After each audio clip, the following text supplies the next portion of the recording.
38 degrees doesn't sound like much, but the sun's out. We've got a strong southwesterly wind, and it's only lunchtime, and we're at 38 degrees. So, you know, take the little bit you can get, I suppose. We're going to try to get up to around our average high in the mid-40s today. We've got sunshine to work with. We've got a dew point in the low 20s, and there's that wind, southwest at 13 miles per hour. And it's strong. It's sustained anywhere from 10 to 15 miles per hour. So that's a good way to usher some warmth in here, at least milder air.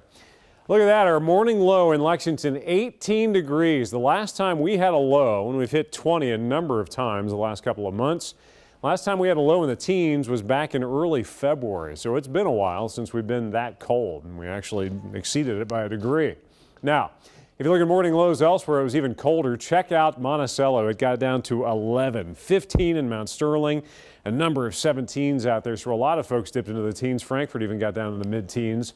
And we had even around 0 for the wind chill for a couple of hours down along the lake, Lake Cumberland, down towards Monticello.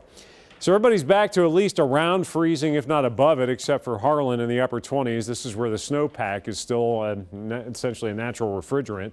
Also the spot we had some lingering flurries and low clouds and fog and icy spots on the roads this morning.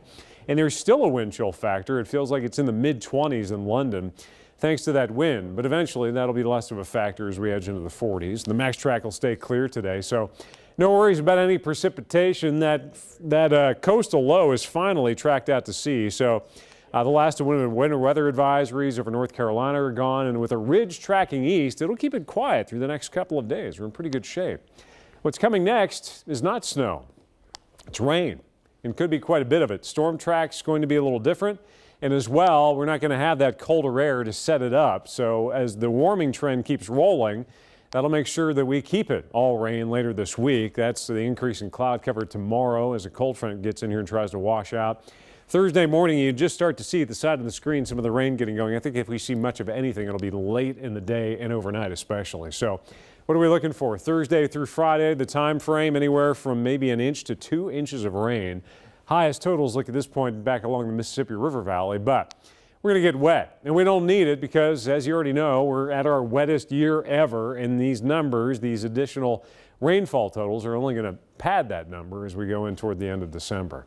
So take advantage of today. Sun's out. We're in the mid-40s. That's right around our average high. Tonight it gets cold again, just not quite as cold, upper 20s, below freezing.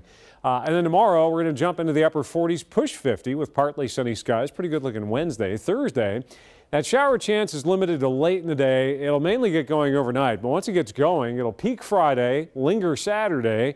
Those showers finally die down Saturday night and the temperature drops. So we just can't sync up the drier and the warmer air with those 50s going along with that peak in rainfall. But at least next week we're looking a little more seasonable with temperatures bumping around the mid-upper 40s. Tom,